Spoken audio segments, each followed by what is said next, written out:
Ama naming Diyos, dakila, banal, at makapangyarihan, lubos kaming nagbubunyi, nagdiriwang, at nagpapasalamat sa iyong kadakilaan, sa iyong kabutihan, at sa iyong grasya sa amin.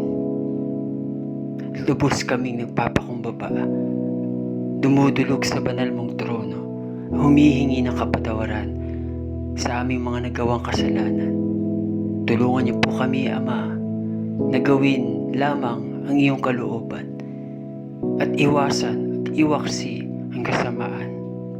Tulungan niyo po kaming maituon ang aming isipan sa iyong kalooban. At sa umagang ito, humihingi po kami ng gabay at patubay sa aming pakikinig ng iyong salita. Tulungan niyo po kaming maunawaan ng lubos kung anong nais mong gawin namin at kung paano mo kami tutulungan na magawa ang iyong plano sa aming buhay. Bigyan niyo po kami ng pag-unawa. Bigyan niyo rin po kami ng papakumbaba. Tanggapin ang pagtutuwid na ibibigay mo sa amin.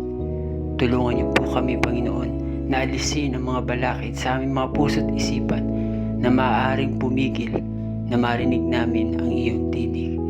Maraming salamat sa iyong kabutihan. Hayaan mo mabigyan ka namin ng kapurihan. Maraming salamat sa iyong pagmamahal at hayaan mo ang pagmamahal nito ay maiparamdam din namin sa aming kapatiran. Tunay nga ikaw ang Diyos na dakila, banal, makapangyarihan. Salamat sa umagang ito. Ito po ang aming dalangin sa pangalan ni Jesus na aming Diyos sa tagapagligtas. Amen.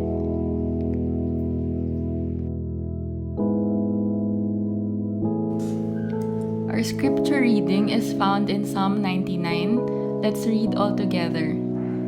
The Lord reigns, let the peoples tremble. He dwells between the cherubim, let the earth be moved. The Lord is great in Zion, and He is high above all the peoples. Let them praise your great and awesome name. He is holy. The king's strength also loves justice. You have established equity. You have executed justice and righteousness in Jacob. Exalt the Lord our God and worship at His footstool. He is holy. Moses and Aaron were among his priests, and Samuel was among those who called upon his name. They called upon the Lord, and He answered them. He spoke to them in the cloudy pillar. They kept His testimonies and the ordinance He gave them. You answered them, O Lord our God. You were to them God who forgives, though you took vengeance on their deeds. Exalt the Lord our God, and worship at His holy hill, for the Lord our God is holy. May God bless the reading of His word.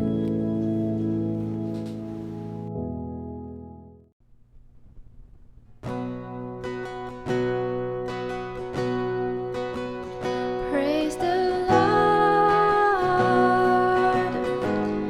His mercy is more,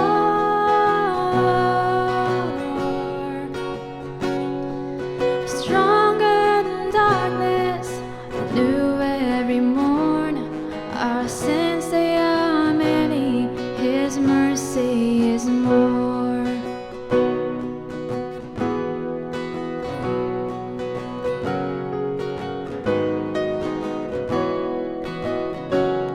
What love could remember, no wrongs we have done. Omniscient, all-knowing, He counts not their sum. Thrown into a sea without bottom or shore. Our sins they are many, His mercy is more. Praise the Lord, His mercy is more,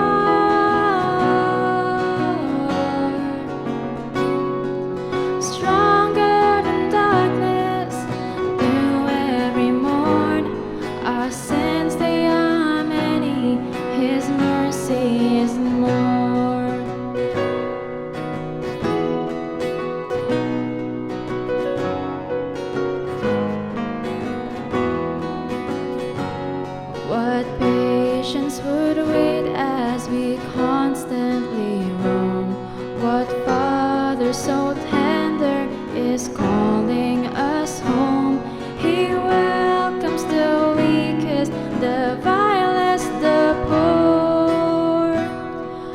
sins they are many, His mercy is more.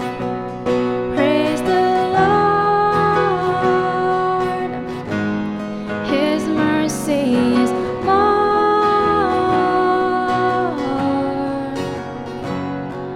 Stronger than darkness, new every morn. Our sins they are many, His mercy is more.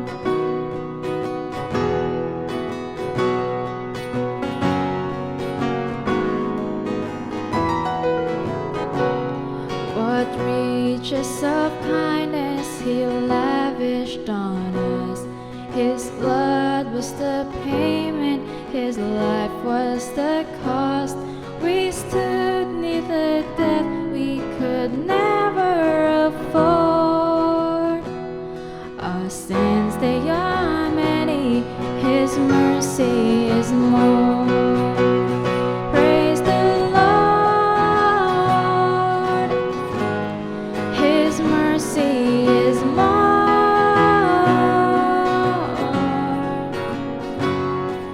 Stronger than darkness, new every morn.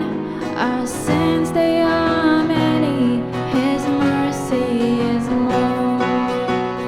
Praise the Lord, His mercy is more.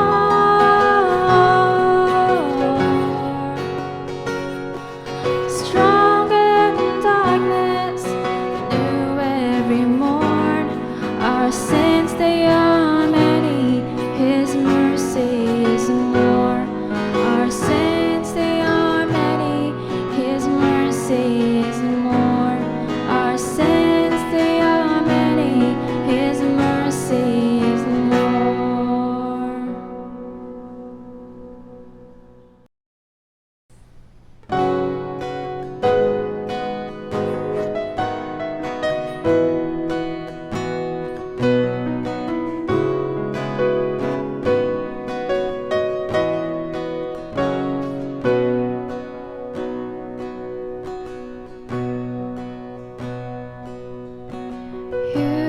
Purify my heart, let me be as gold and precious silver. Purify my heart, let me be as gold, pure gold. Refiner's fire, my heart's one desire is to be holy, set apart for you, Lord. I choose to be holy,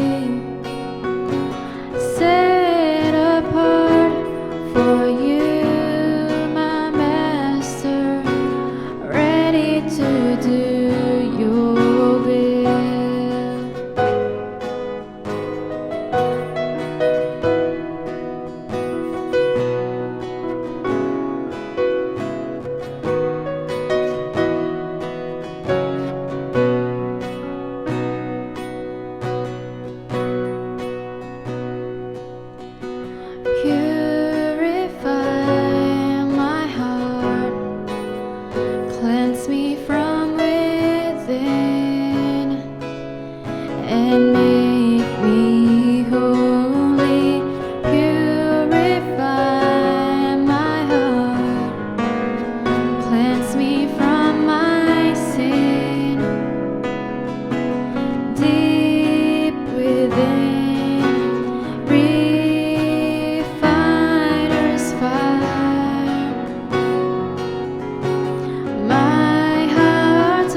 choose to be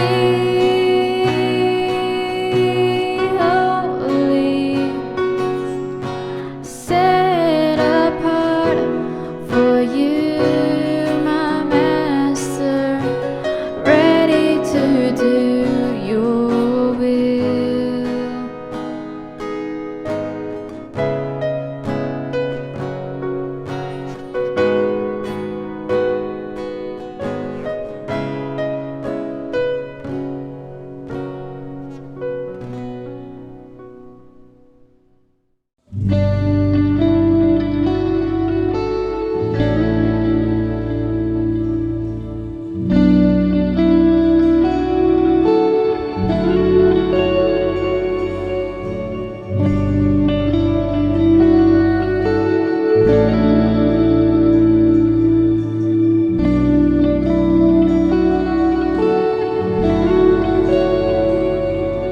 May your praises live in every word we speak,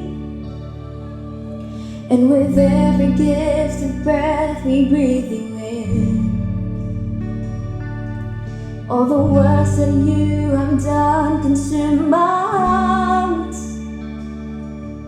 Who in all the earth compares to who you are? Who in all the earth compares to who you are? 1,000 hallelujahs God with unto your name. 1,000 hallelujahs God with up once again. All creation lifts its voice declaring till the end, oh Lord, how great you are.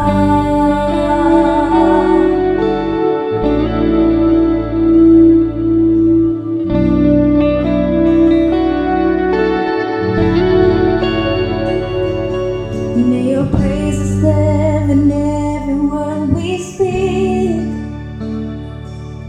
and with every gift of breath we breathe you in. All the works that you have done consume our hearts.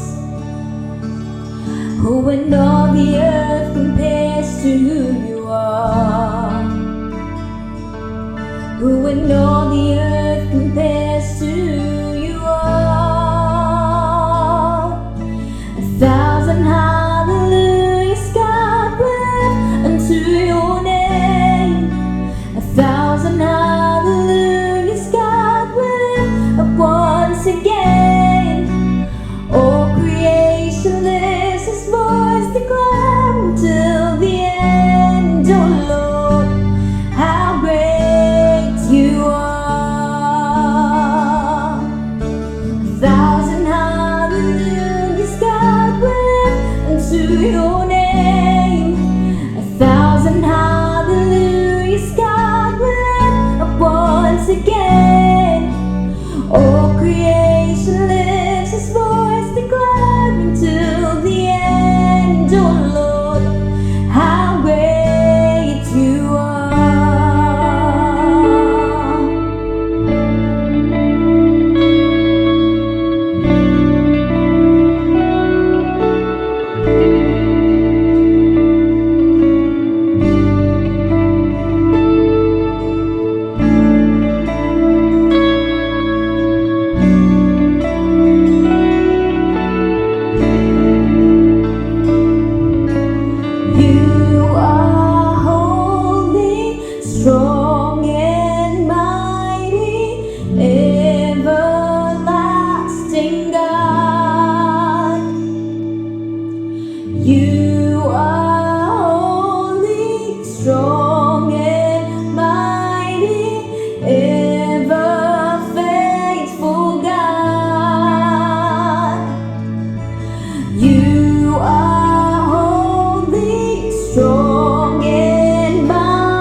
thousand hallelujahs God will lift up once again.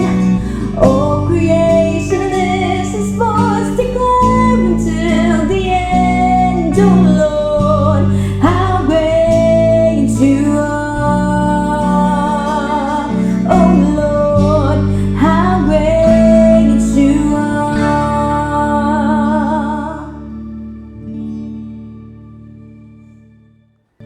Magandang umaga po sa ating lahat.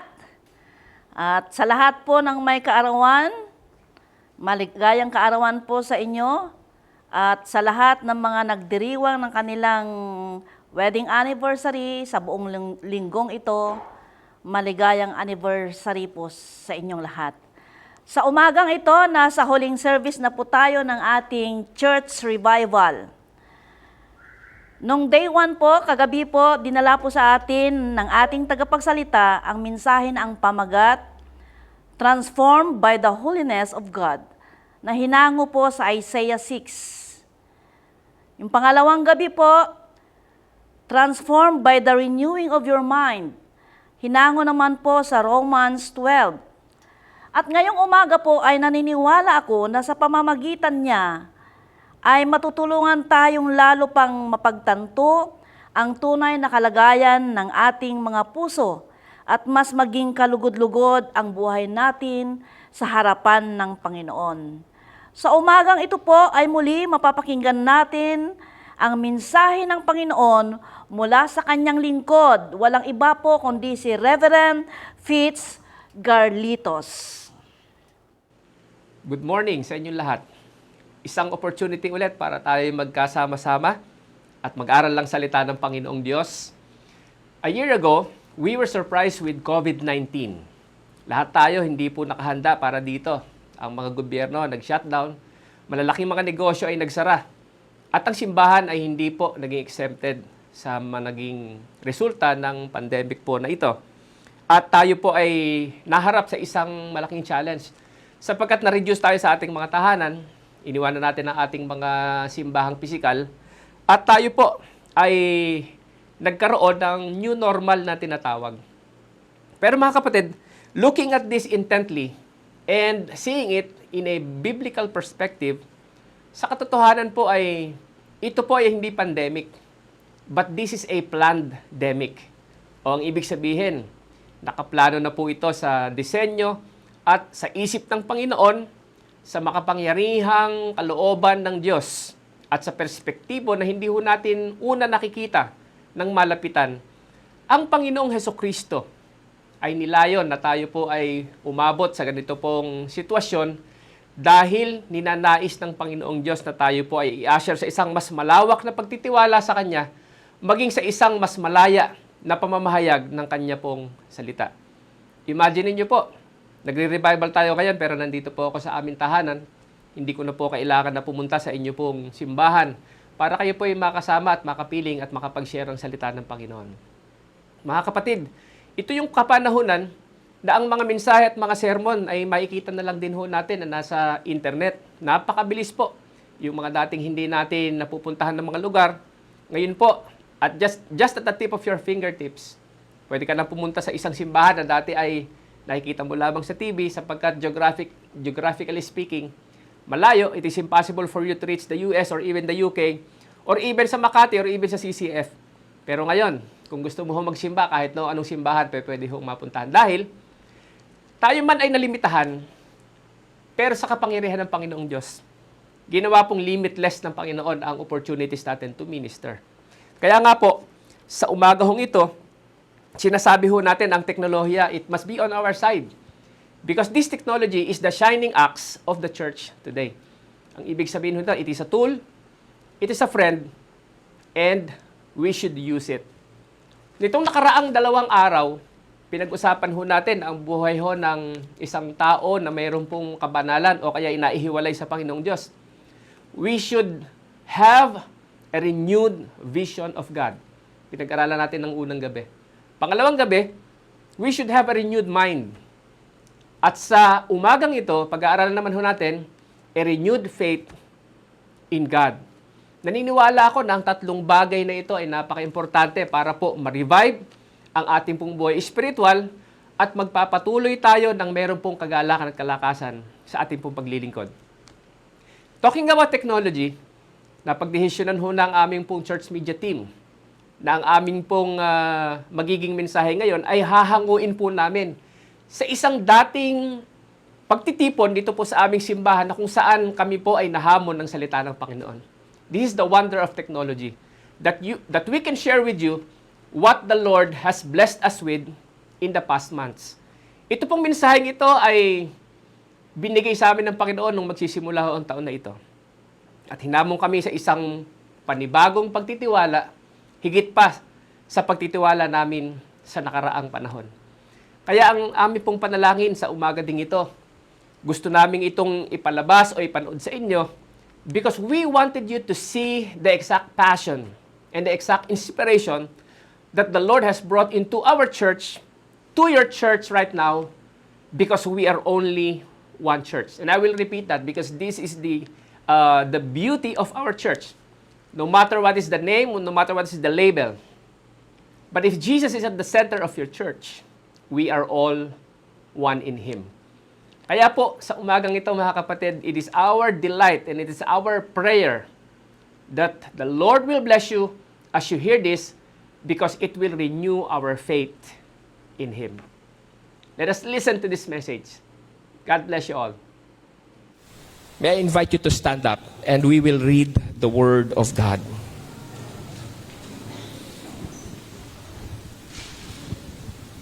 Open your Bibles in John chapter 11. Wow, mahaba-haba po ito. I don't mind. I don't mind even if this specific passage that we will be learning today is long. Just as long as this will give us inspiration this morning. John chapter 11, verse 1 to 44. Taas nga ho ang kamay ng may mga Bible. Taas nga natin yung mga Bible natin. Kahit nasa cellphone, taas yung mga cellphone nyo. Okay, praise the Lord. This is a Bible reading church. Okay? So, importante ho ang Biblia ho dito sa aming simbahan. John chapter 11, verses 1 to 44. Nakita nyo na? May isang taong nagngangalang Lazaro na nagkasakit. Nakatira siya sa Betania kasama ang mga kapatid niyang sina Maria at Marta.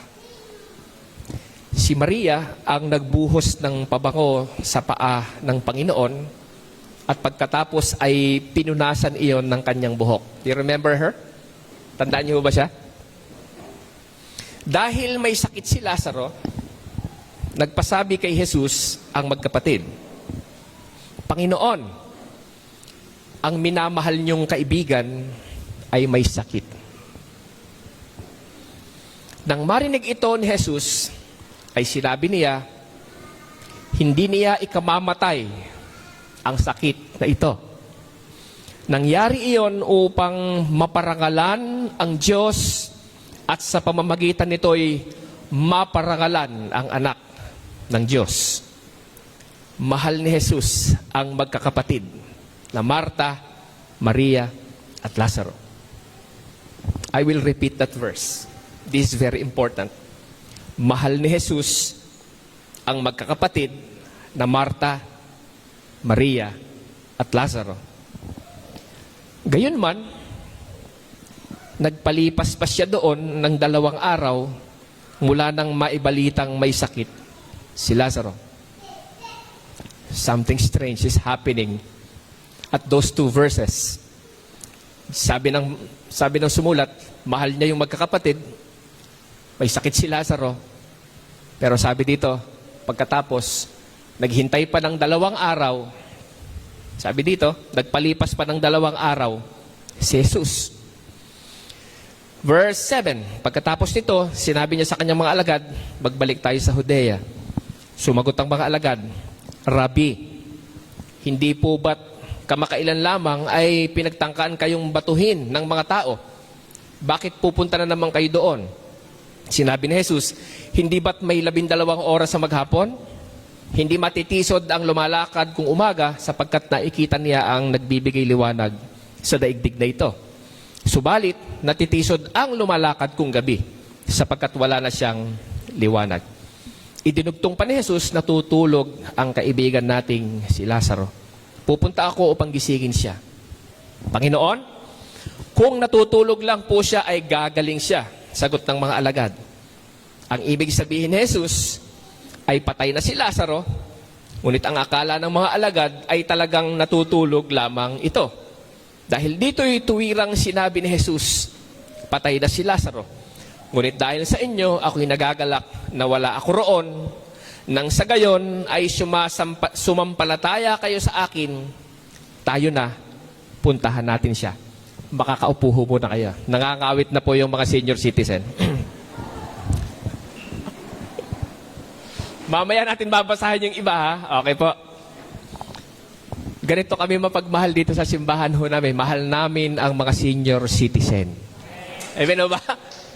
We praise the Lord this morning because there is a passage or there is a story here in the Bible, a real story, na karapat-dapat nating tingnan at humugot. Okay, kumuha ng mga inspirasyon mula sa istoryang ito nang sa ganun ay maibaon ho natin for the rest of the year.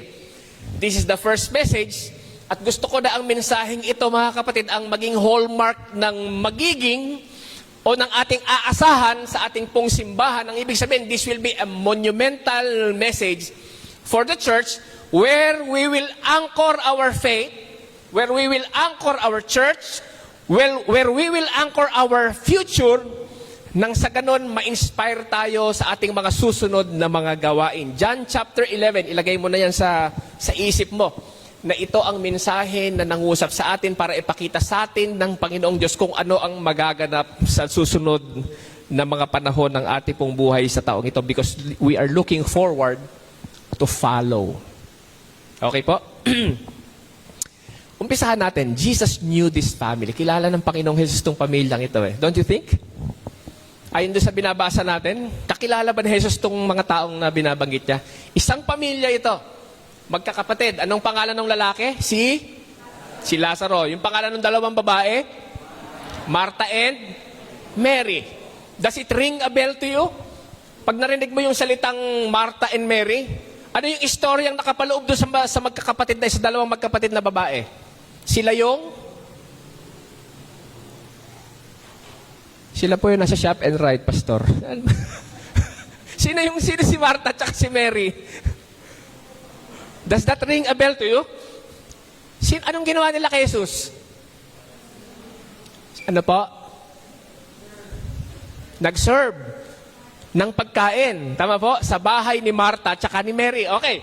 So, ma-establish natin ang katotohanan na ayon dito sa istoryang ito, itong magkakapatid na ito, ang Panginoong Jesus laging pumupunta sa bahay nila. Tama po? Okay ba? Close po sila. Ganito po sila, oh. Okay, ha? Close po sila. May mga panahon na bumibisita si Jesus sa kanilang bahay. And what they are doing? Nagba-Bible study? No. Kumakain. Actually, lahat daw ng mga kasama mong laging kumakain, close na close kayo. Tama o tama? Sinong gusto mong kasamang kumain? Kaaway mo? Karibal mo? Di ba ang mga gusto mong kasamang kumakain, yung mga kaibigan mo? Tama ba? Kaya nga kapag birthday mo, di ba, ang iniimbita mo, hindi mo iniimbita yung mga bashers mo. Tama ba? Ang iniimbita mo, hindi mo iniimbita yung mga haters mo. Okay ba? Ang iniimbita mo, yung mga beshi-beshi mo. Tama ba? Happy birthday, Kuya Nelson. Inimbita kasi kami ni Kuya Nelson eh. Birthday niya no isang araw. At dinala lang naman kami sa Sambuco Gin lang naman. Sabi ko, sa Ticoros na lang, no, pastor, sabi niya. Sabi niya, pagka birthday ko, sabi niya, we prefer to go in places like, Sambuco Gin. So sabi ko, what are we going to do there? We will eat all you can. Okay, di ba? Eat all you can. Nagtantindi. Akala ko malakas na akong kumain. Mas malakas pa palang kumain si Tricia kaysa sa akin. May video kasi nakatapat ako sa lamesa, binitingnan ko siya eh. Tayo siya ng tayo na gano'n eh.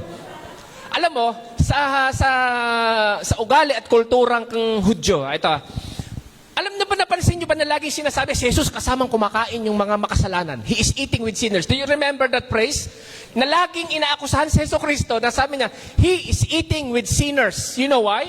Ang kultura kasi ng mga Hudyo, kapag kasama mong kumakain ng isang tao, lalong-lalo na kung ikaw ang inimbita, okay, na kumain sa tahanan, ang kanilang kultura habang yung pagkain ay nandudun sa iyong katawan. For example, 24 hours, you are connected to each other. Kaya napaka-importante para sa kanila ang panahon ng pagkakainan dahil mayroong special bond or connection ang isang tao kapag sila ay magkasamang kumakain.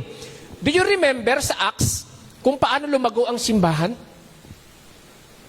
Anong sinasabi doon? They break bread together and they are eating in every home. Tama ho ba? Kasi kapag merong mga kainan, iniimbita nila yung kanilang mga kasama, lahat ng mga Kristiyano na nag-uumpisa noon, kaya lumago ang pagiging Kristiyano, they are with the Word, they are praying, they are fellowshipping, they are breaking bread, at ang sabi doon, they are eating together. Amen po ba? Palakpakan naman natin ang Panginoon na yung pinaka-paborito nating pastime nakalagay sa Biblia. Tama ho? Tama ho ba? Nakalagay sa Biblia. At ang mga Pilipino, ang maganda sa Pilipino, kahit hindi iniimbita, pumupunta para makikain. Tama ho ba? Kasi gusto nating sundin yung Biblia. Tama po? Oh, napakaganda. Following yan, Pastor. Following. Di ba? Kaya sa susunod na may magbe-birthday, kumuha na kayo ng listahan. Tapos ite-text natin sa GC, oy, birthday ngayon ni Champi! Di ba? Kakain tayo ng pansit canton. Ay, sa mga bisita ho namin, tumayo nga Champi. Ayan po, ito po si Champi. Kaya ho pansit canton, tinan niyo yung buhok ko. Ramen na ngayon kasi 2021 na, di ba? Social na tayo ngayon, ramen. Okay, ramen, hindi na pansit canton. Okay. Itong pamilyang ito, kilalang-kilala si Yesu Cristo, close po sila. Ito maganda rito, sabi ko kanina, di ba? Ano ba yan? Verse 5. Tingnan niyo yung Bible niya, baka akala niyo loloko ko eh. Verse 5, sabi niya dyan, mahal ni Jesus ang magkakapatid na Marta, Maria at Lazaro. Wow! Alam mo yung masulat ka sa Biblia, tapos ang nakalagay doon, very positive. No? Kung buhay siguro itong tatlong ito, proud na proud to eh. Wow, andudong kami. Ito sabi doon, mahal na mahal kami ni Jesus. Di ba? Di ba? Tama ba? Tayo nga eh, very proud nga tayo na pagka sa cellphone, no? Sa Facebook. Mahal na mahal ako ni Glenn. Di ba? Bulaklak ng maliliit yan, pinipicturean mo pa. Di ba? Kasi proud kayo pag sinabing mahal na mahal. Tama ho ba? Tapos makikita mo si German. Kilala niyo ba si German? Si Jerry tsaka si Arman. Di ba? Kahit pa motor-motor lang yan, pero pagka naka-angkla na ng ganon, hindi angkla yon, seatbelt yon, seatbelt, okay. Pipicture pa kayong ganyan, di ba? Tama ba? Proud na proud ka kasi ito nga, si Martha, si Mary, tsaka si Lazarus, sabi niya, love na love kami ni Jesus. Di ba? Siguro kung may Facebook ngayon, baka nagsiselfie rin silang apat. Uy, Jesus is at the home, #relationship goals. Di ba? Ito ang maganda dito. Mahal na mahal ka ni Jesus. Lagi si Jesus sa bahay nyo. Okay, nagpe-fellowship kayo palagi. Pagkatapos, ang sabi dito, meron daw may sakit. Sino yung may sakit? Grabe kayang sakit to? Grabing sakit to. Alam mo kung bakit grabing sakit? Araw lang po ang binilang. This is a sudden sickness. Alam niyo ang katotohanan? Eto kahit na ikaw ay close na close sa Panginoong Diyos, hindi ho tayo ligtas sa mga biglaang mga problema ng buhay. Okay ba? Let us be mature about this. Amen ho ba? Alam nyo, itinataas lang natin ng konti yung pananampalataya natin dahil iniiwanan na ho natin yung ating mga childish ways, di ba? Na yung dati iniisip natin, pagka ikaw ay na kay Kristo, dapat lagi kang maayos, dapat lagi kang malakas, dapat lagi kang mayaman, dapat lagi kang may pera, dapat lagi kang maganda at pogi. Pero nag-i-evolve na ho tayo eh. Tumataas na ho ating pananampalataya, nagmamature na tayo. Ipinapakita sa atin ng banal na scripture na sinasabi dito, kahit na mahal ka na Jesus, pwede ka pa rin magkasakit. Amen ho ba? Kahit na mahal ka na Jesus, pwede ka magkaroon ng matitinding problema. Tapos na ho ba doon? Hindi pa. Ito pa, may mas matindi pa. Sabi ho dito, ipinasabi ng mga kapatid na may sakit si Lazaro. Kung moderno na yung panahon, magte-text Jesus, may sakit si Lazaro. Hindi naman nila alam kung nasan si Jesus. So it took them effort, okay, para sabihin kay Jesucristo na may sakit itong si Lazaro. So nag-utos. And then nakita nila si Jesus, sabi niya, may pinasasabi ho si Martha at si Mary. At ang sabi niya, may sakit po ang iyong mahal na kaibigan. Nandoon na naman yung mahal. Because these two sisters are expecting something from Jesus. Alam niyo, kapag may mga problema ho tayo sa ating mga buhay, at yung problema natin ho ay hindi na ho natin kaya. Walang kaibigan na mako-call a friend. Because this is a problem that only Jesus can solve. Have you been in that situation that everything else fails? Naranasan niyo na ho ba yung nandun kayo sitwasyon na yung problema hindi na ho kaya nung nanay at tatay, hindi na kaya nung mga kapatid, hindi na kaya nung kaibigan, hindi na kaya ng pastor, hindi na kaya ng simbahan, and that you are helpless because this is a problem that can only be addressed and solved by Jesus. And so it took them the effort para mag-utos ng tao para hanapin. Gano'n kaya kahirap hanapin yung isang tao nung unang panahon? Nasaan kaya siya? Nakita niyo ba si Jesus? And then when they finally found Jesus, sabi, Jesus, may sakit po si Lazaro. Ang sabi lang ni Jesus, hindi aabot sa kamatayan yung sakit. Are you following? Are you following with me? So pagbalik ng inutusan, sabi niya, andyan na ba? Andyan na. Tapos bumabalik, anong sabi niya? Sabi niya, hindi raw mamamatay si Lazaro. Minsan, meron kang mga gustong sagot sa panalangin mo, di ba? Tapos kapag dumating na yung sagot sa panalangin mo, hindi yun yung sagot na gusto mo. Tama ho ba? And what do you do? When you have prayers, and then when God answered, it is not the answer that you would like to receive. Lord, ang gusto ko pong mapangasawa po, Panginoon, yung di bali pong mayaman, basta pogi po.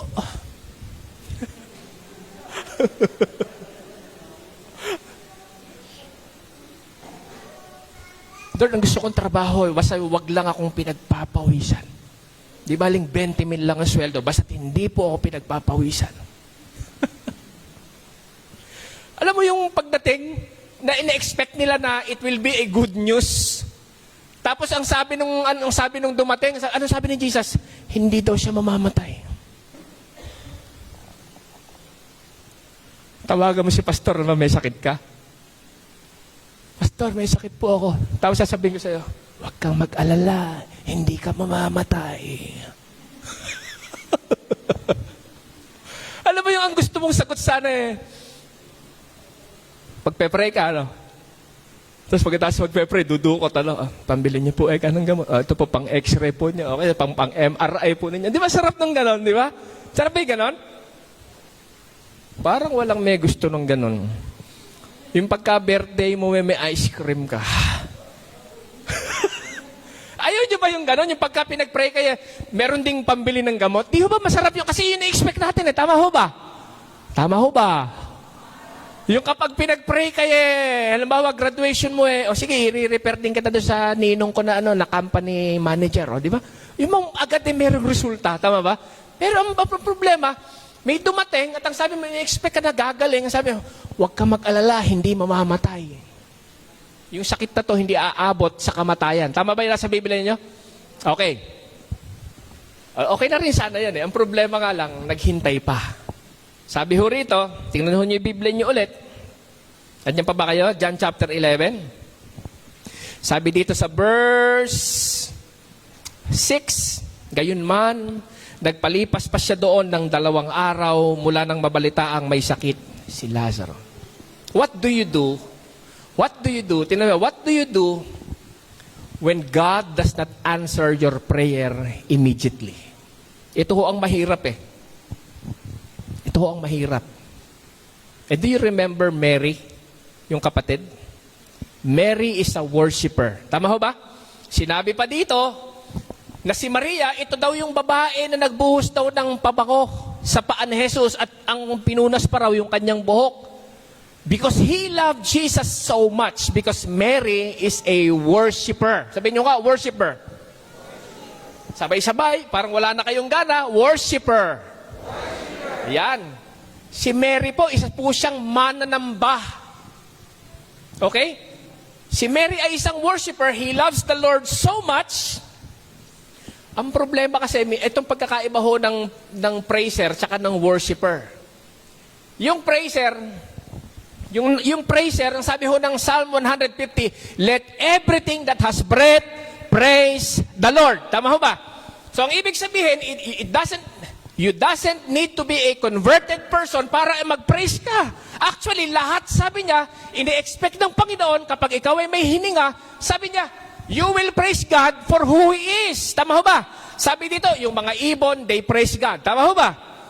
Yung araw, it praises God. Tama ho ba? Because the heavens and the earth declares the glory of God. Tama po.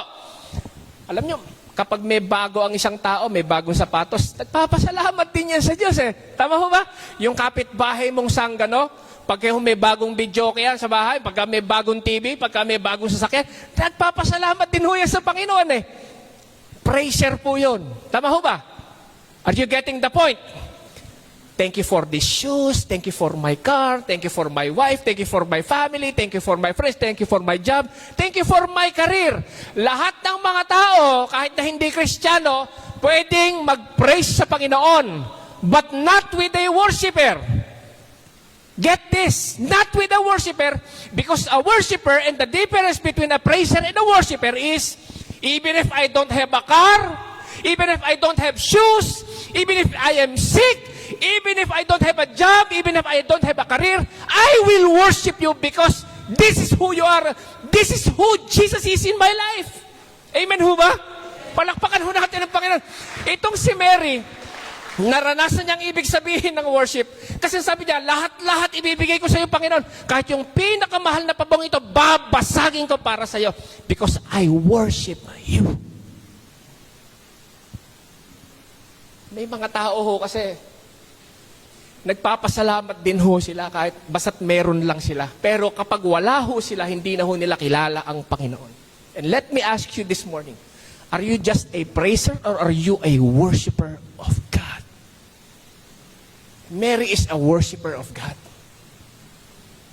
But even if she is a worshiper of God, she is put into a situation that her faith is tested. What do you do when your prayers are not answered? Pastor, wala po akong problema eh. Pagka po may sinasagot ang Panginoon, tumatayo pa nga po ako sa pulpito, nagpapasalamat ako eh. Pagka ho prayer meeting, Pastor, pagka ho merong nasasagot ng Panginoon, wala tayong problema ron, tama ba? Ang may problema tayo, yung kapag may hinihiling ka at hindi sumasagot ang Panginoon. Amen ho ba? Yung merong may sakit pero hindi pinapagaling. Tama po ba? Yung merong kang pangangailangan pero hindi pa rin binibigay. Panginoon, due date na po sa 24. 22 na. 23 na, wala pa rin. 24 na, wala pa rin. 25 na, wala pa rin. May penalty ka na, ala pa rin. Doon tayo may problema. Tama ho? Itong si Mary at si Martha, they are worshipers of God but they are put in a dilemma, in a situation that warranted deeper faith. Kumusta po tayo kapag hindi sinasagot yung panalangin? Kapag hanggang ngayon di pa gumagaling yung sakit? Kapag hanggang ngayon wala ka pa rin trabaho? Kapag hanggang ngayon hindi ka pa rin napopromote? Doon tayo may problema eh. But do you remember Jesus is saying to the sisters, yung sakit na to hindi hahantong sa kamatayan. But that is not what they want to hear. Ito kasi problema eh. Yung gusto natin, yun ang gusto natin gawin ng Diyos. Tama ba?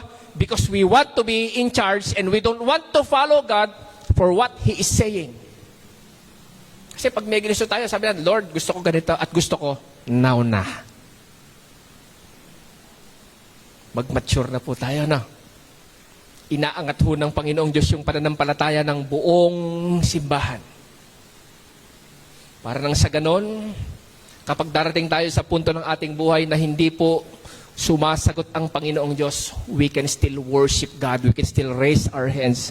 We can still say that even though I'm not feeling well, even though I don't feel like worshiping, even though I don't feel like praying, even though I don't feel like giving, you will give because that is a reflection for knowing who God is in your life.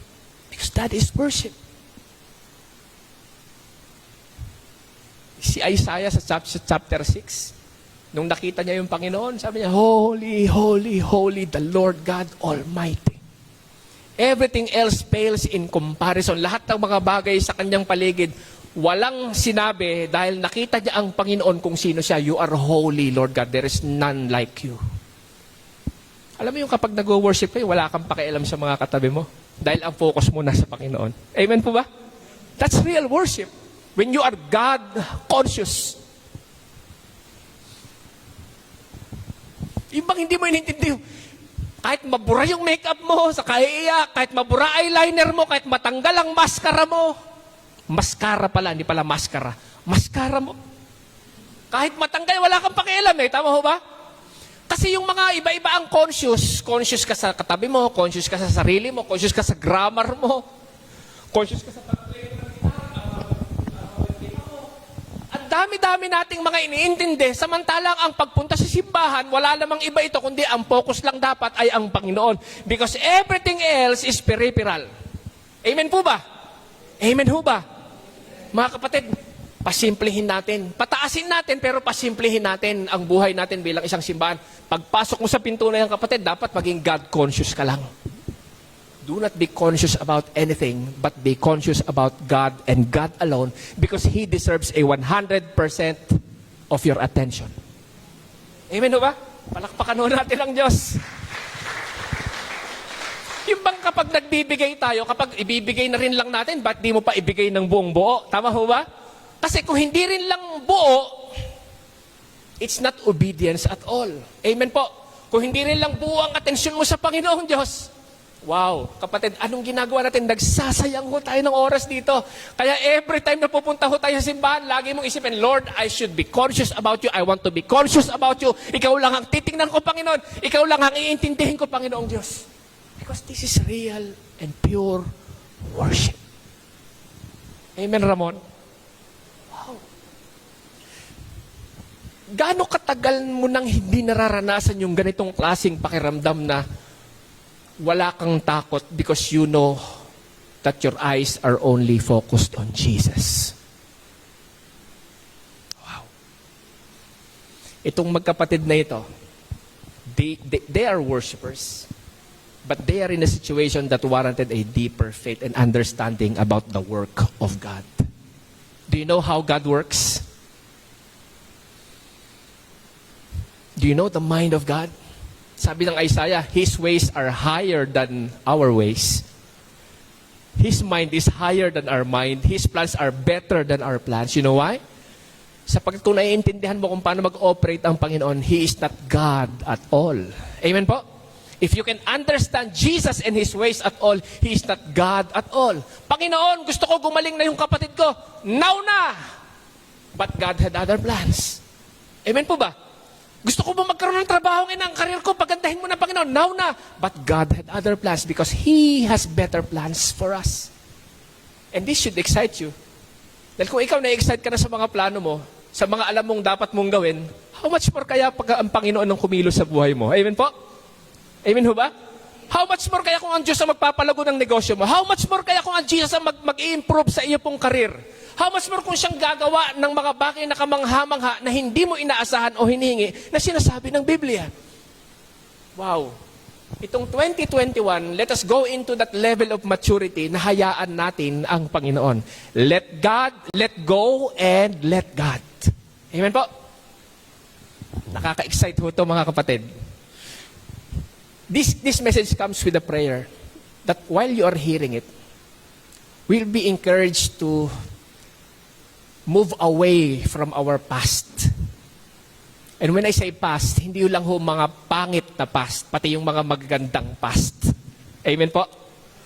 Alam niyo, yung mga magagandang mga bagay kasi kapag hindi mo rin yan iiwanan, yan din ang magdadrag sa'yo para hindi ka lumago sa iyong buhay espiritual. Kasi ang feeling mo, okay na yun eh. Tama ho ba? The reason why you are not receiving greater blessings in your life because you are satisfied with the past blessing of your life. Amen? Kasi palagay ka ng masyado, akala mo okay na to Panginoon, okay na to Panginoon. But do you know what? God wants you to have the best every day. Dahil ang sabi ng Lamentations 3, His mercies are new every morning. Ang ibig sabihin, kung ngayon we are having our best, kung ngayon we are receiving our best, tomorrow will be another best. Amen po. Yung kahapon, kahit gaano kaganda yon mga kapatid, hindi yun ang ibibigay sa inyo ng Panginoon because God has special best for you and specifically for you today. Wow. Itong magkapatid, naghihintay ng ilang araw until Lazarus died. You know what worship will do for you? It will prepare you for battle. Ulitin ko po ito Worship prepares us for battle. Itong magkapatid na ito, hindi nila matatagalan ang problemang dumating sa kanilang buhay unless they are worshipers. Lazarus died. And where is Jesus? Si Jesus. For 4 days na lumipas, wala pa rin si Jesus. Sabi siguro, pupunta yun. Siguro makikiramay din sa atin yun. Nailibing na't lahat. Wala pa si Jesus. Now tell me, wala kayang karapatang magtampo itong magkapatid na ito na sinasabi sa verse 4, mahal na mahal ni Jesus, hindi binigay yung sagot sa panalangin, namatay si Lazaro, hindi nakiramay, hindi sumama sa libing, nailibing na si Lazaro, wala pa si Jesus. Hello? May karapatan kayang magtampo itong magkakapatid na to? Meron. Parang tayo lang, tampurista tayo minsan, di ba? Tingnan mo yung katabi mo, mukha bang tampurista? Mukha bang tampurista? Yan, pagka hindi napapansin niya, nagtatampo yan. Pag di napapasalamatan niya, nagtatampo yan. Siguro sa tingin ko, yung mga gano'n, maliliit lang na bagay. Pero ito namatayan ka. Hindi na nga pinagaling, di pa nakipaglibing. Siyempre, pag di nakipaglibing, walang abuloy, di ba? Di pa nagbigay. Tama ho ba? Nakipaglamay man, nag-uwi pa ng butong pakwan. Sabi nila, bawal daw yun. Nag-uwi ba ako? Para sa mga anak naman natin yun. Ito naman, Yung yema cake, gusto-gusto ni Topi yan. Andun pa ako yung yema cake. Ano ba yan? Ito naman kasi abot akong wala tuloy ako Asan ba? Sige. Hindi nakipaglibing. Darating din yun. Pero hindi dumating si Jesus. Eto kayo na maganda. Punta na tayo sa verse 28.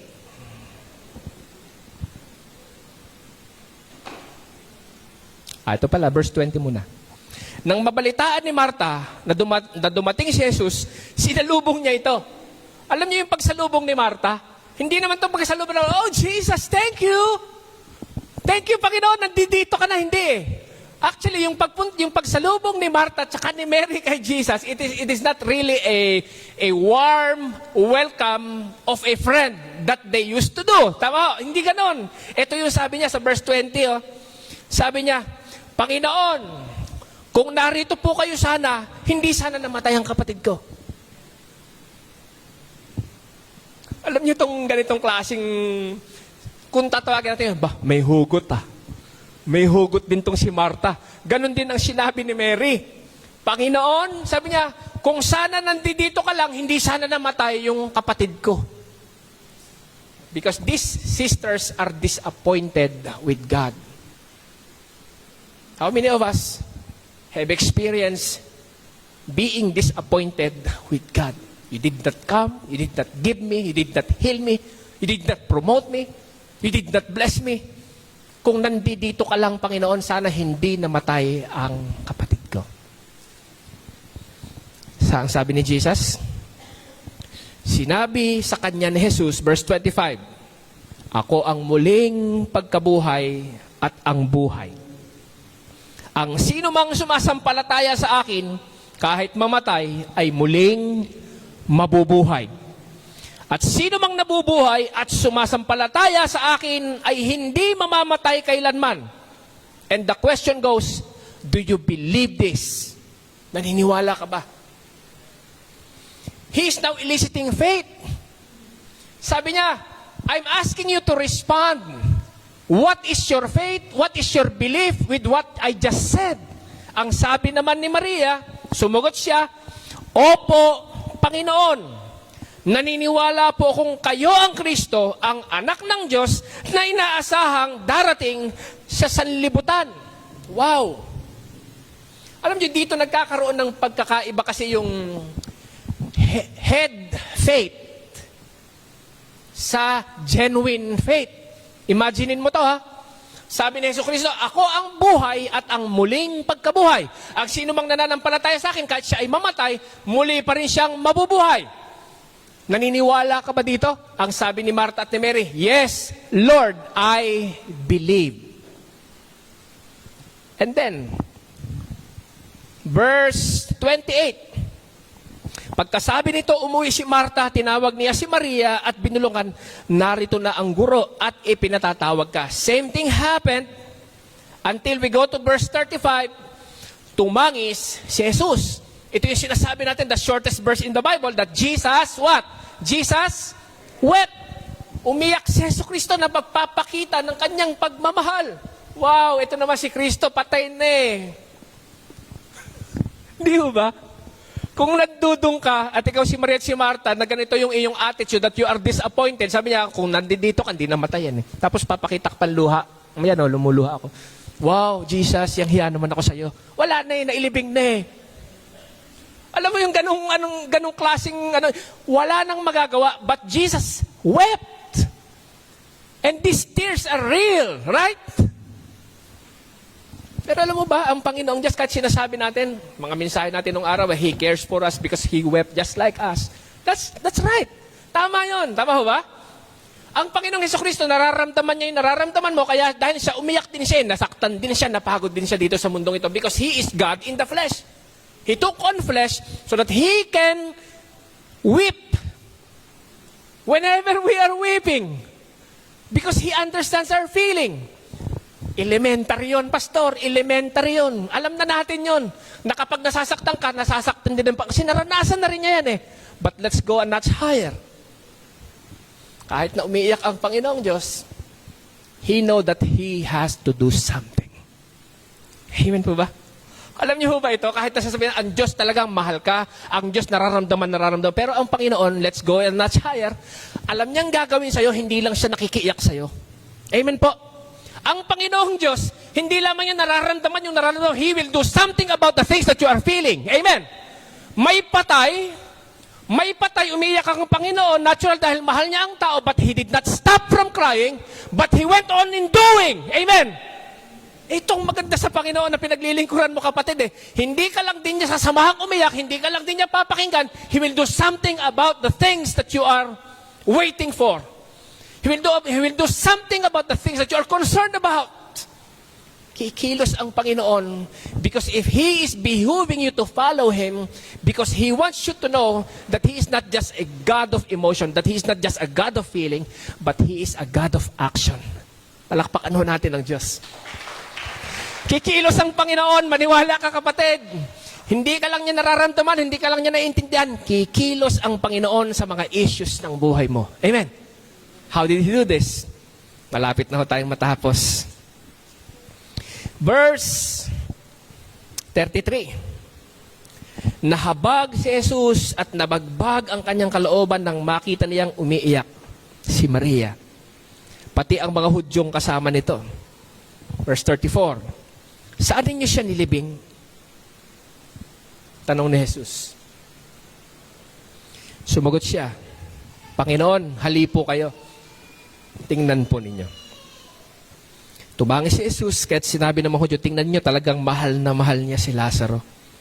Sinabi naman ng ilan, napagaling niya ang bulag, bakit hindi niya napigilang mamatay si Lazaro? Even the people around Martha and Mary knew the situation. So God's reputation is at stake here today. Right?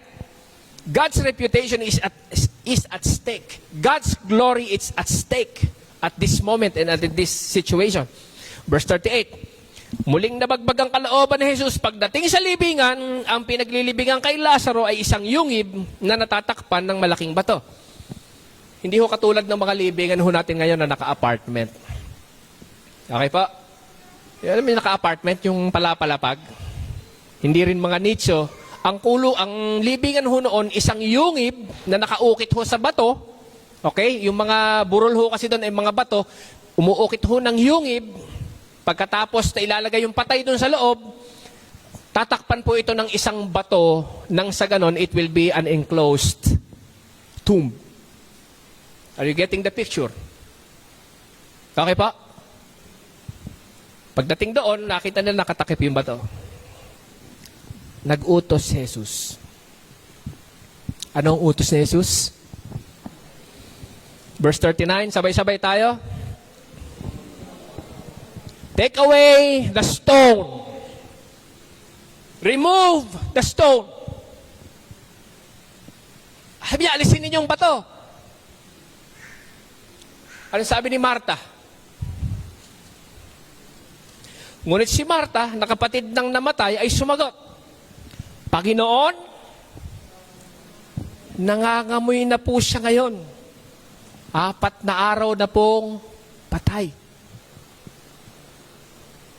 I can just imagine this situation. Kanina, naghahanap ka ng sagot sa Panginoon eh, di ba? Ang bilis-bilis natin pag humihingi tayo. Napansin niyo ba yun? Nung sasabi niya, Lord, pagalingin mo yung kapatid ko.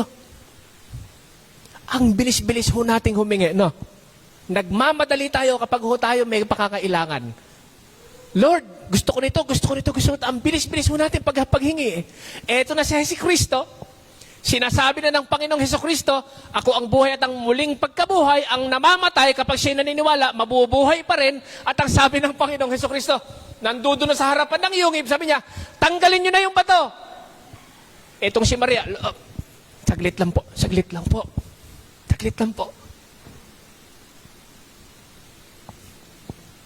4 na araw na pong patay yan eh. Nakaamoy ka na ba ng 4 na araw na amoy ng patay? Sige, ganito gawin. Ganito yung kamay niya. Ganito yung kamay niya. Hindi, sige po, ganito yung kamay niya. Tama, iganon niyo po, oh. Ay, nakamaskara naman pala kayo, no? Sige, huminga-hinga lang po kayo. Namoy niya? O, i-times 4 mo yan. Yeah. Alam mo yung, sabi ni Martha, sabi niya, Lord, sabi niya, 4 na araw na pong patayan eh. Sabi niya, nangangamoy na po kayo niyan. Alam niyo po ang isang patay, pagka po yan, isang araw, ganito po kasi yan eh, sa isang araw, ganito po, dapat nahagdas na po. Yung pangalawa po niyan, talaga pong mabaho. Yung pangatlong araw, nagdidecompose na po. Yung ika-4 na araw, ba't ako, Panginoon, sabi niya, bulok na po yan eh. Ilang araw lang, madali ka ng madali nung nanghihingi ka. Pero nung sinasabi na ng Panginoon, tanggalin niyo na yung bato. Bubuhayin ko na yan. Tanggalin niyo na yung bato. Pero ang sinasabi ng isang Martha at ng isang Mary, ng isang nananampalataya with the head faith, ang sabi niya, Lord, sabi niya, patay na po yan, nangangamoy na po yan. Nile-lecturean mo pa yung Diyos about biology? Nile-lecturean mo pa yung Diyos about your timetable? Alam niyo minsan, ang humahat lang sa mga sagot ng Panginoon, humahat lang sa mga milagro ng buhay natin, yung hindi natin pagsunod. Because we are after logic, not after faith actually. Oo, Panginoon, sabi niya, mahirap na nga po ako, magbibigay pa po ako ng ikapo ko. Are you getting the point? Yung logic mo, minsan ito ang humahat lang para sa breakthrough mo sa Panginoong Diyos because you believe logic more than God. Amen po ba? Sabi na ng Panginoon, igulong nyo na yung bato. Roll away the stone and I will see. And you will see and you will witness, sabi niya, na yung death na ito na problema ho natin, this will be a problem no more because I am God. But we don't move the stone because logic is hindering the breakthrough and the miracles of our life. Kami yung naririnig natin minsan na yung pag-iikapuho natin dito sa simbahan, isang bagay na ipinapanalangin pa natin, Lord, kasi it talks about resources, hindi na po ito simpleng bagay, kaya kailangan po ipagpanalangin. You know what the Bible is telling?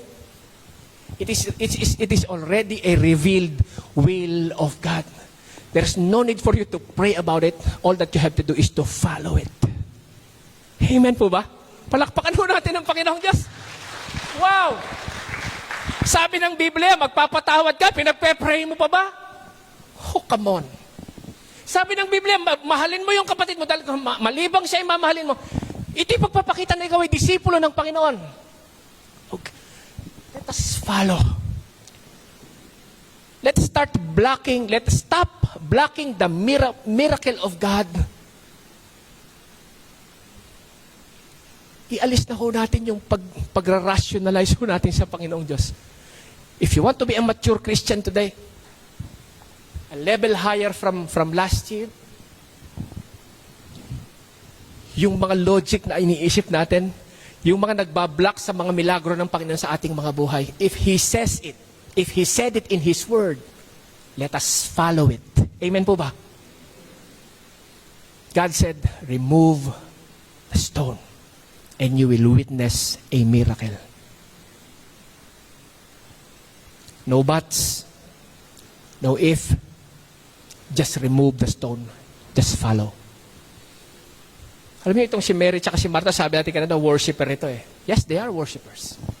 At yung kanilang paniniwala sa Panginoon, yes, I believe you, Jesus. But unless you put your hand on that stone, you are faithless. Kasi nakadepende yung kanilang paniniwala, hindi dun sa kanilang pagtaas ng kamay, hindi dun sa kanilang mga ginagawa, sa kanilang mga tahanan, dito sa kanilang mga pananampalataya. Ang kanilang pananampalataya ay nakadepende doon sa mga kaya nilang sundin sa Panginoon. Tama ho ba? Because unless you will roll away the stone, you will not follow what the Lord is saying. Because your faith is based on the things that you are willing to do as the revealed Word of God is saying to your life.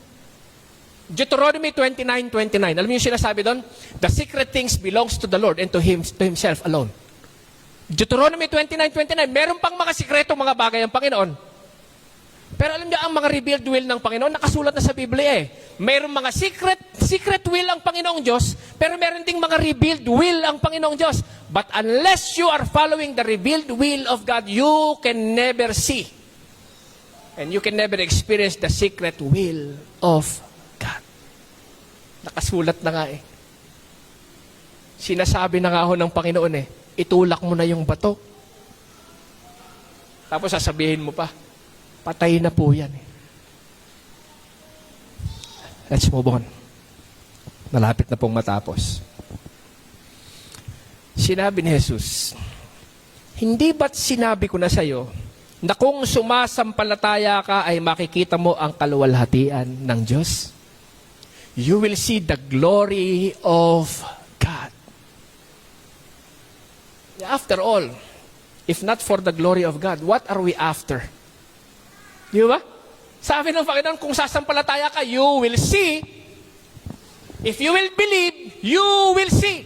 Not the other way around. If you want to see and then you will believe, that's not faith.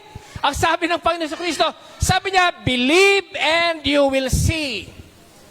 Mga kapatid, kasi minsan, sobrang tagal na ho natin sa natural na mundo na hindi na ho natin kayang pagtiwalaan ng Panginoon sa supernatural na mundo. Kasi ang akala natin, Lord, patay na yan. Lord, ganito lang kaya. Lord, ganito lang kasi. Kasi that is the natural world. The biological world, the physiological world. Ito na yung reality natin. Pero ang sabi ng Panginoon, yung buhay mo ay hindi lamang ito yung natural world, because if you will believe the supernatural, then the natural will follow the supernatural works of God. Amen po. Sabi ng Panginoon Jesucristo, kung mananampalataya ka, sabi niya, makikita mo ang kaluwalhatian ng Panginoon. Kaya hindi ho tayo makakita ng milagro sa mga buhay natin sa panahon ho ngayon because we don't want to believe. We want to see, of course. Gusto mong makita, gusto mo nandyan na. Pero sabi ng Panginoon, if you want to see miracles in your life today, even this year 2021, sabi niya, hayaan mong ang supernatural ang mag-take over sa mga natural leanings mo, sa mga natural na pinanampalatayaan mo. Sabi niya, let the word of God dwell richly in your life so that you will see the glory of God working in every aspect of your life. Are you ready for 2021? Hello? Do you want to step out from the ordinary? Do you want to go out of this church today having this, having this faith? Nasasabihin mo, Lord, I am done with the things of the past. Gusto ko namang maranasan ngayon, Panginoong Diyos, na ikaw ang kikilos at ikaw ang gagawa na mananampalataya ako ng higit pa doon sa dati kong pinanampalatayanan. Because I want to believe, and therefore you are entitled to see the glory of God. Amen po ba? Palakpakan ho natin ang Diyos. Wow! Mga kapatid, ang sabi ho dito, 41. Finally, they have followed God. Sabi niya rito, 41. Kaya't inalis nila ang bato. And then Jesus, the way maker, the miracle worker, sabi niya rito, he uttered something, pagkabukas ng bato, at ang sinabi niya, tumingala si Jesus, sabi, Ama, nagpapasalamat ako sa iyo sapagkat dininig mo ako, at alam kong lagi mo akong dinirinig. Ngunit sinasabi ko ito dahil sa mga taong naririto, upang maniwala silang ikaw ang nagsugo sa akin. Kinlarify ng Panginoong Jesucristo by His prayer that the miracles of God in your life, the miracle that He is about to do in your life is not for you, but it is for the glory of God so that you will know God. Alam mo niyo, kung gusto ho ninyo ng mas maraming milagro sa buhay niyo, simple lamang naman ho ito eh. Lagi mong isipin, Lord, I would like to know you. Alam mo yung kapag gusto mong makilala ang Panginoon, doon nagsisimula ang milagro mo, kapatid. And that is half of the story. Because the other half of the story is, the other half is knowing God. The other half is following God. Pag nabuo mo ito, you want to know God, and you want to follow God, you are entitled for a breakthrough in your life. Sabi ni Jesus, Lord, pakita mo sa mga tao ito kung sino ka. And then with a loud voice, sabi niya rito, pagkasabi nito, sumigaw siya, Lazaro! Sabi niya, lumabas ka!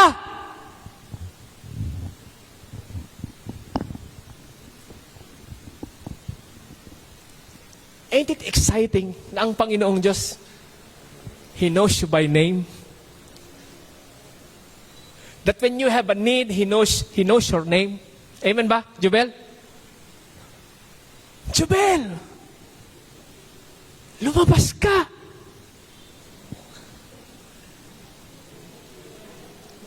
Sumuko ka na! Alam mo kung bakit importante to? Eh kung sinabi na lang ng Panginoong Jesus doon sa libingan, lumabas ka! Baka lahat ng patay doon nagtayuan. Tama ba? Tama ba? But He's specifically wanting Lazarus to come out because He's after Lazarus that moment, right? Lazarus, sabi niya, tumayo ka. We have needs, specific needs. May specific akong needs, Ems, na hindi mo needs. May needs ka, Jubel, na hindi needs si Christian. At ang Panginoong Diyos, i-address niya ang mga needs natin, not as general people, not as general children, but as specific people because He knows you by name. Amen po? Palakpakan natin ang Panginoon. Alam ng Panginoon ang problema mo. Alam ng Panginoon ang problema mo, kapatid. Kaya kapag i-addressan niya yung buhay mo, Risa, Lota, Nelson, Tricia, lahat tayo, kilala tayo ng Panginoon and He knows every specific concerns in life. Lazarus, get up. Wow. And at that moment, people were amazed na nakita nila itong taong ito na si Hesus Kristo. Sabi niya, anak talaga to ng Diyos. Marami namang nagkukunwaring Jesus nung panahon na yun eh. Alam niyo, actually, hindi lang naman siya ang Messiah. Ang daming mga Messiah na sabihin nila, I am the Messiah, I am the Messiah. But you have to prove if you're really the Messiah. Because the real Messiah, death is not a problem for my real Messiah. Amen ba? Kung ikaw ang tunay na Jesus, sabi niya, yung death, hindi problema sa yan. Pero kapag hindi ka nakakapabuhay ng patay, hindi ikaw ang tunay na Messiah. Pero ito si Jesus Christ, sabi niya, Lazarus, get up. And Lazarus, sabi niya, he stood up and he was alive. Na yung sinasabi kanina ditong nangangamoy na, it was a thing of the past. Because when God is there, death is not a problem because He is a God of life. Alam niyo ho ba ang Panginoon, eksperto yan sa pagbubuhay ng mga patay eh. Kasi Diyos lang naman ho nakakagawa nun eh. Ang lahat ng milagro, kayang gayahin ng dyablo. Listen to this. Ang lahat ng milagro, kayang gayahin ng dyablo maliban sa pagbuhay ng patay. You know why? Because He is not the God of life. Only God, Yahweh, is the God of life. Amen po. Palakpakan natin ng Panginoon. Ang Panginoong Diyos, kapag ang mga patay sa buhay natin ay ilalapit lamang ho natin sa Panginoong Diyos. Hindi gumagawa ng milagro ang Panginoon. On His end, sa atin, milagro yun. But on God's end, that is just an ordinary thing for God. Dahil ang sinasabi ho ng Biblia, is there anything that is too hard for the Lord that He cannot do? You remember that song in Sunday school? My God is so big, so strong and so mighty. There's nothing my God cannot do. Sana yung pananampalataya mo na yan, hindi lamang ho nagtatapos sa isipan, kundi nagpe-permeate ho sa buong pagkatao mo. At naipapakita yan sa kakayahan mong pagsunod dun sa mga alam mong revealed will of God. Uulitin ko po ito. Mayroong mga bagay na ihinto mo na yung pananalangin dahil ang kailangan na ho natin ngayon na yung pagsunod na ho natin. Okay po? Let me be clear about this. Hindi ko sinasabing hindi kayo manalangin. Let us pray unceasingly, pero mayroong mga issues sa buhay ho natin. Ang kailangan na lang ay ang pagsunod. Love now. Forgive now. Be merciful now. You give now. You serve now. You minister now. Amen po ba? Because all that we have to do is to follow quick. Bilisan ho natin when it comes to following. And I will close with this story. Many years ago, nung nasa Singapore pa ho yung aking asawa, at nandito pa ho ako sa Pilipinas, nagpapadala ho siya ng dolyar sa akin, ipapalit ko sa money exchange. There was one time, kailangan ko ho ng pera. Nagpadala siya. Same routine, pumunta ako sa money changer, pinalit ko yung dollar. Pagbigay sa akin ng peso, binigay ko yung Singapore dollar. Pumunta na ako agad sa motor ko, diretso, hindi ko na ho binilang yung pera. Pagdating ko sa bahay, yung binibilang ko yung pera, sobra ho ng 8,000.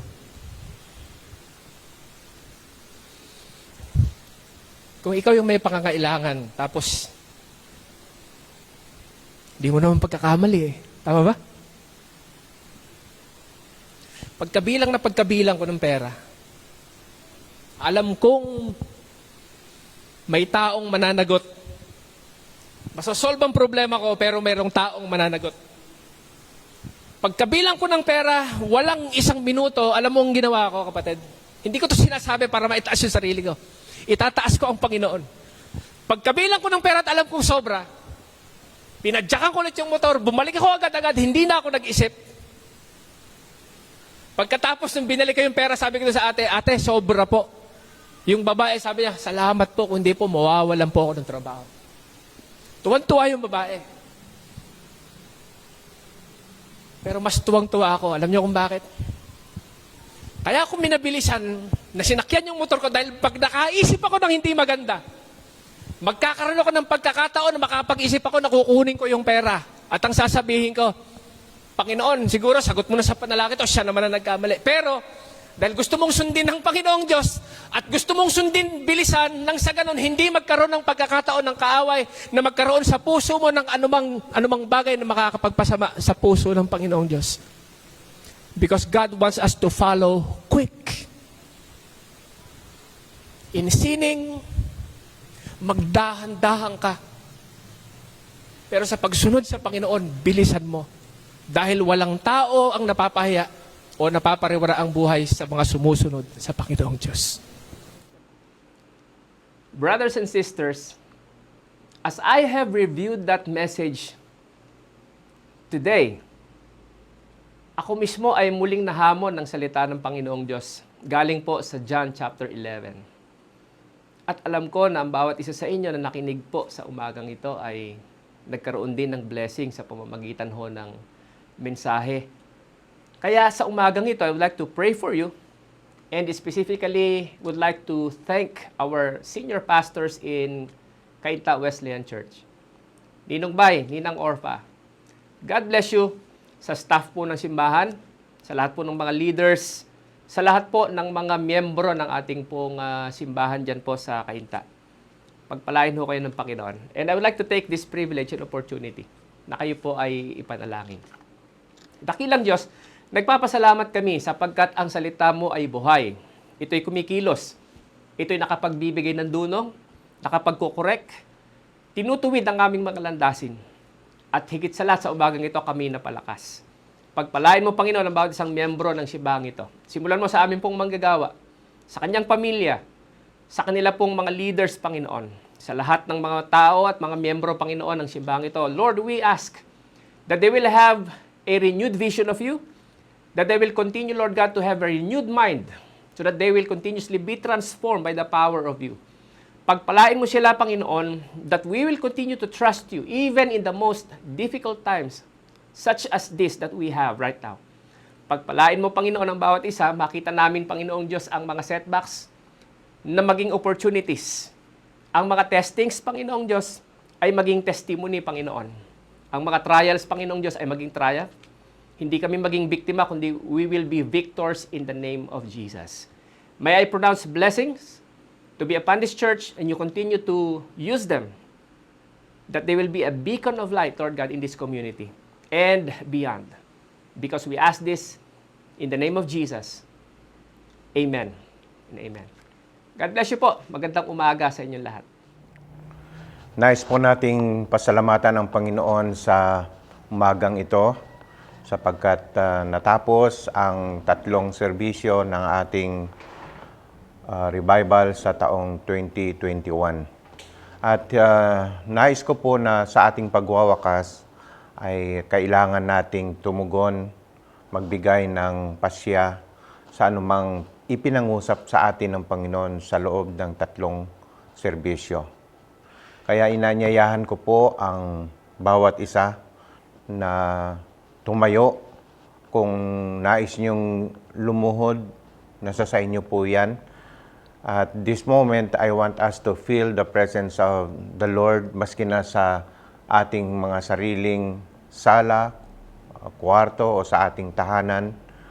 Isipin natin na tayo ay nasa presensya ng Panginoon. At ako'y naniniwala na mayroon siyang ipinangusap sa atin sa loob ng 3 serbisyo na nakalipas sa ating revival. So, kung tayo po ay nakaluhod na o kaya nakatayo, nais kong tanungin ang bawat isa sa inyo. At tulad ng mga reflections natin mula sa mga mensahe, ikaw ba ay nananatiling nakatuon sa kabanalan ng ating Panginoon? Do you still have the high regards of who God is? Mayroon ka bang panahon na inilalaan regularly every day para kausapin, pang-usapan ng Panginoon sa pamamagitan ng kanyang mga salita? Ang Diyos ba ang number 1 na bagay pa rin sa iyong buhay?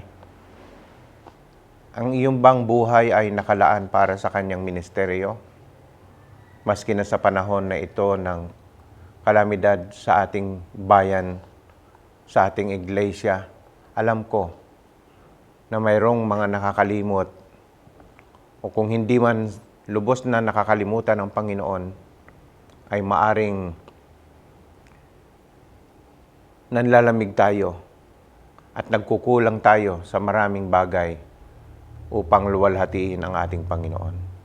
Habang ako ay nangunguna sa panalangin sa umagang ito, maaari bang sa inyong mga sarili o personal na kalagayan at this moment, kayo po ay lumapit, tayong lahat sabay-sabay na lumapit at magbanggit kayo ng panalangin marahil ng pagsisisi, pagbabago o commitment, anuman ang ipinangungusap ng Panginoon sa inyo sa umagang ito. Tayo po ay manalangin. Yes, Lord. Pinupuri ka namin at pinasasalamatan ng Diyos dahil sa napakaikling days of revival namin ay nilukob mo ang aming puso, ang aming isip, ang aming buong buhay. Nangusap ka sa pamamagitan ng iyong mga salita at ng iyong lingkod. At kumudlit ka, Panginoon, sa aming mga puso at isip. At nakita namin, Panginoon, ang aming sarili sa inyong harapan. Kagaya ni Isaiah, Panginoon, nakita niya, Panginoon, ang kanyang kakulangan sa inyong harapan. Nalimutan niya, Panginoon, na sundin ang katuwiran at kabanalan sa kanyang buhay. Dahil sa inagaw ng mga pangyayari, ang kanyang buhay, ang kanyang interest kasama ng mga Israelita. Nais namin, Panginoong, lumapit sa inyo sa umagang ito upang humingi ng kapatawaran, upang hilingin ang paglilinis sa aming mga puso at isip sa aming buong buhay. Alam namin na kami ay may mga nagawang di tama sa inyong harapan sa panahon na ito na kami ay nakakulong halos sa aming mga tahanan. Ngunit salamat, Panginoon, sa umagang ito na binigyan mo kami ng pagkakataon na makadulog sa inyo. Humihingi kami ng kapatawaran, Panginoon. Alam namin at kinikilala namin na kami ay marumi sa inyong harapan. We are undone like Isaiah. At kami, Panginoon, ay hindi kaaya-aya na humarap sa inyong presensya. Totoo na kami ay naglilingkod sa iyo. Sumusunod kami sa iyo, Panginoon. Ngunit alam namin ang aming mga naging pagkukulang sa aming patuloy na pagsunod sa iyong banal na kalooban. Baguhin mo ang aming isip. Transform us, Lord, by the renewing of our minds. Upang malaman namin ang tunay na kalooban mo sa aming iglesia, sa aming pamilya, sa aming personal na buhay at sa aming lahat. Gawin mo kaming masipag sa iyong gawain, O Diyos. Maski na sa pagsubaybay lamang sa aming mga online ministries, worship service, online prayer meeting, online cell groups, etc. Napakadaling gawin ito dahil hindi na kami aalis ng aming tahanan, ngunit marami sa amin, Panginoon, ay nagkukulang pa rin. Hindi ka namin nabibigyan ng panahon sa mga aktibidades na ito, Panginoon. Alam namin na malapit na ang iyong pagbabalik muli, O Diyos. Ihanda mo po ang aming mga puso at gabayan nyo kami na tupdin ang iyong banal na kalooban sa aming buhay.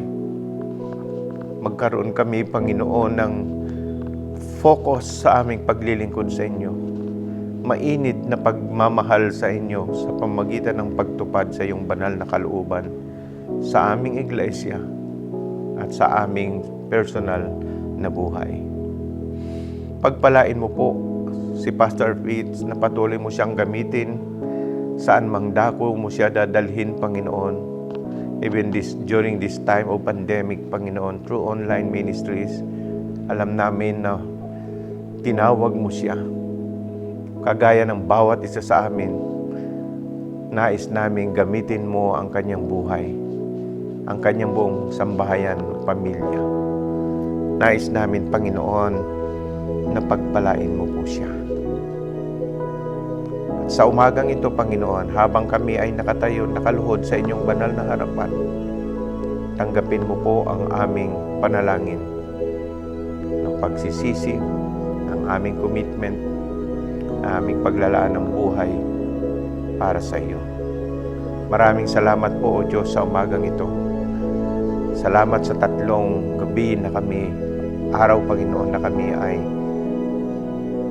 nakinig sa iyong harapan at kinasangkapan mo ang inyong lingkod, O Diyos, na kami ay mapang-usapan sa revival na ito. Hinihiling namin, Panginoon, ang bagay na ito, Panginoon, na aming mga tinanggap ay patuloy naming gawin habang kami nabubuhay. Sa dakilang pangalan ni Jesus na aming tagapagligtas. Amen. At ngayon, mga minamahal na kapatid, ang dakilang pag-ibig ng Diyos Ama, ang biyaya ng kanyang anak na si Jesus, ang pagkikipisan ng banal na Espiritu naway sumasa ating lahat, ngayon at magpakailan paman. Siya nawa.